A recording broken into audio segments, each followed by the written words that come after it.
There's something I call my people. I call them people of my life. In case you're new on this channel or to this channel, which one is correct? Anyways, so this is the second episode of my Dear Worship Leader. And when I say Dear Worship Leader, of course, people who lead worship and all.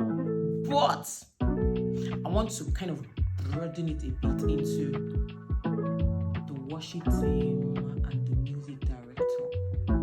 So this morning or afternoon or night, whatever the time zone is where you're watching, if you're a music director, get in here. Music directors, get in here. This is for you. A quick question. How do you manage your team members? I'm going to explain.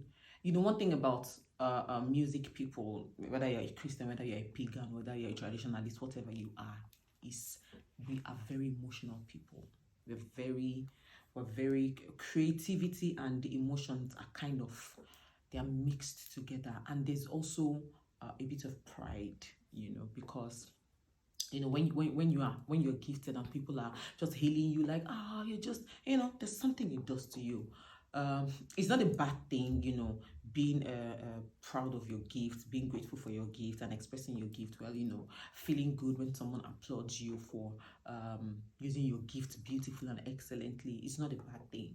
Where it becomes bad is where it begins to, you know, enter here and affects here.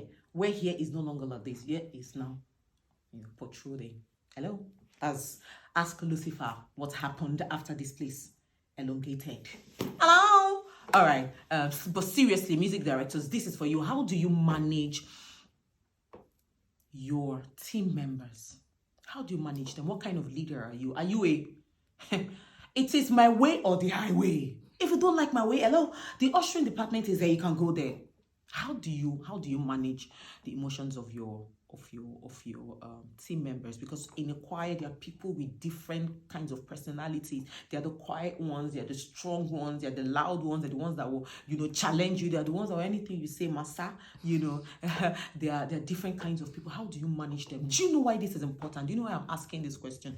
It is because if your team members are not in sync as people, leave music, leave harmonies.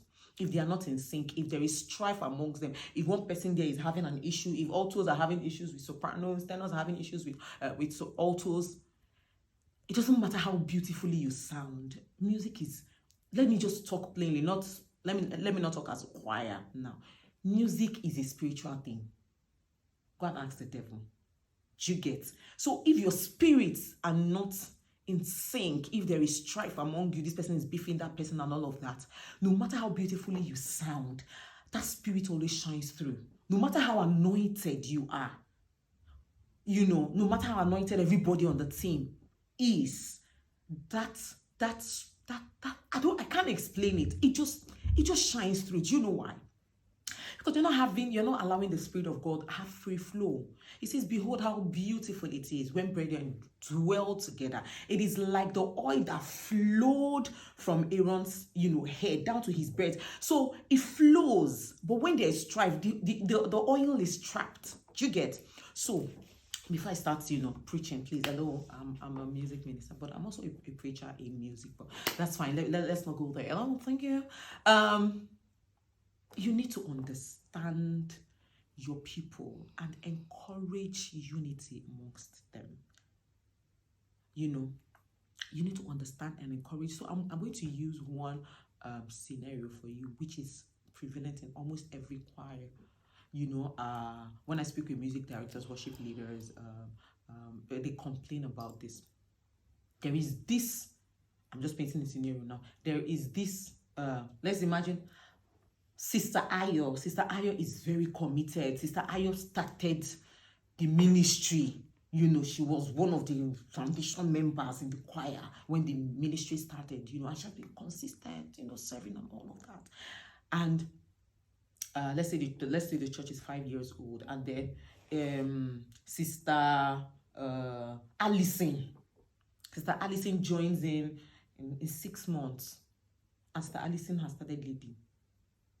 If you've given her the opportunity to lead, But Sister Ayo that has been serving, to even back up, to give her mic to even back up is a problem.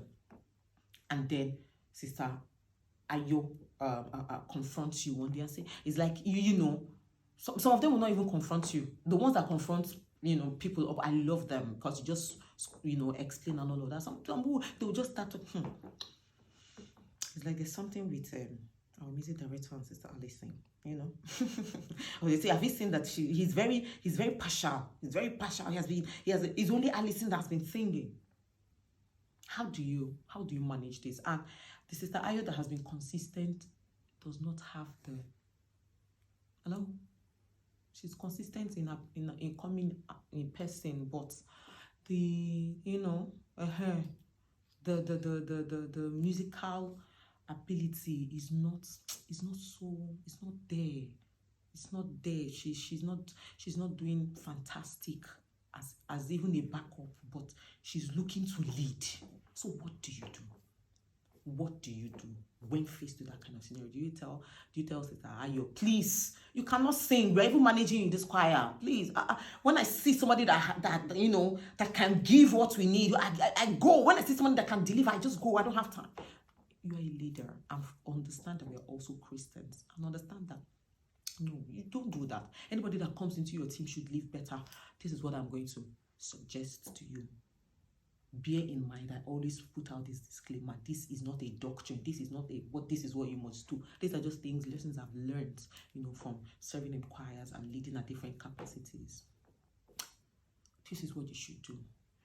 As a music director, ensure that you always do periodic training for your team members.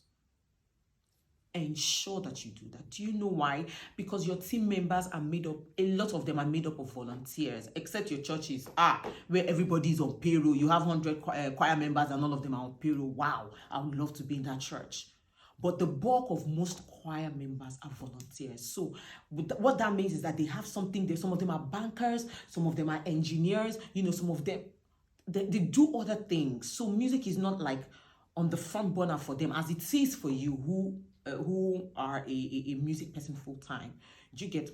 What you should do as a music director all the time is organize trainings for your people.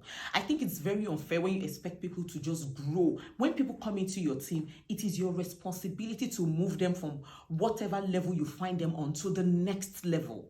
If that does not happen, it is telling on your ability as a music director. They should leave if for any reason any choir member or anybody comes into your team and they leave after 1 year and there is no marked growth in them, especially when they are teachable, when they are committed, when they show up, then I'm sorry to say it reflects on you badly as a music director. So as a music director, ensure that you always organize trainings for your people. Train them on, mic control, train them on stage management, train them on dynamics, train them on, give them ear training, reading training, all of these trainings. Teach them how to score music on their own by themselves. Have a vast number, okay, let me not say vast, have a good number of people that if you are not around, they can step up and, teach the choir, arrange music and do all of that. If when you are not around, nothing can happen, oh my God.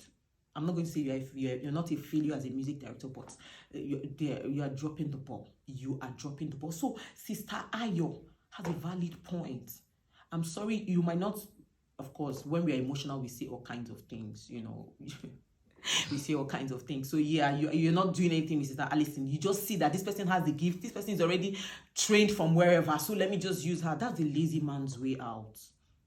Because if tomorrow Sister Alison is not available and it's only Sister Ayo, what then happens? And you are not available also, what happens? Do you understand? So always ensure that you're training your people. Organize trainings for them. Now, when you are going to have a valid point to tell Sister Ayo of is when you have organized like a 1 month training and she does not show up for any of them. It's not that she's sick or she traveled out or nothing. She does not show up for any of them. It's when these people are not teachable and then they start saying, but I was here, but I've been here since the inception. Hello, if your commitment, if you're showing up all the time, is not showing as a musician, as a singer, is not showing in your growth as a singer, then there's something wrong. There's something wrong. Do you understand? So that was for the choir members. But you, the music director, ensure you always train your people. Train them. How you also train them to, how you also develop leads is give them opportunities. Okay, let me not go into that. Let me just say this generically. This is part one. The part two, I'm going to show us, how to train leads. How to train leads. Some people just carry, oh, you have a good voice. Take the mic and go and lead the people. And you see people on stage struggling. I really don't think that's fair. So for part two, what we're going to be discussing is how to train leads, how to develop leads. I hope you're going to tune into that and watch that. Music directors, this was for you. Sorry, I had to come hard at you, but you're leaders, and there are people's destinies, attached to yours as a lead. So ensure that you deposit in them, before life takes them out of your, team to other places. So that's just my little, if that blessed you, let me know. In the comment section, let me also know the things you'd want me to share on. Trust me, I'm taking notes. Trust me, I'm taking notes. One last thing I forgot to say, music directors, for you to be able to train your people, it means that you are 5 steps ahead of them. That means you're always reading up. That means you're always prayed up. That means you're always listening to the Holy Spirit. Because there are even some things, oh God, I'm mentioning. Okay, let me stop. Part 2, I will continue. So like this video, comment on this video, share this video if you have not subscribed. What should I say to you? May the Lord judge you. Ensure that you subscribe. God bless you. And keep doing what you do. Keep serving. Even if nobody is telling you thank you. Your reward is sure. Here on earth and in the heavens. God bless you. Bye.